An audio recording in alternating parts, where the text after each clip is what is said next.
எனக்கு அது சோபனாவோட இதுன்னு சொன்னாங்கல்ல, சோபனாவோட பாப்பா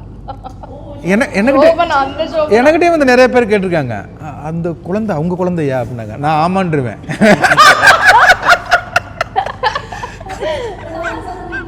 எப்படியோ வந்து மாட்டிக்கிட்டேங்கிறது மாதிரியே ரியாக்ஷன் கொடுக்குறாங்க பாரு. மாட்டிக்கிட்டேன் இல்லை, அது சூஸ் பண்ணுறது அவ்வளோ பெரிய ஒரு ப்ராசஸ் இல்லை. ஆனால் எப்போவுமே அது கேட்கும்போது எனக்கு I don't know what is the process, because அது ரொம்ப ஸ்பான்டேனியஸாக வர்ற அப்படியே லைக் பாண்டியராஜ் சார் வந்து வீடியோ காலில் வந்தாங்க, எனக்கு இது சொன்னாங்க. இந்த மாதிரி ஒரு கதை அவங்க சொல்லும்போது obvious, it is an obvious yes. அது வந்து தேர்ஸ் நோ லைக் யோசிக்கிறேன் அந்த விஷயம் இல்லை. ஏன்னா அவங்க நெரேட் பண்ணும்போதே நான் வந்து சிரிச்சிட்டு இருந்தேன், பயங்கரமாக சிரிச்சிட்டு இருந்தேன், என்ஜாய் பண்ணிட்டு இருந்தேன். ஆப்வியஸ்லி அப்போ எனக்கு தெரியும் அந்த படம் எப்படி டிரான்ஸ்லேட் ஆகும் இதில்ன்னு.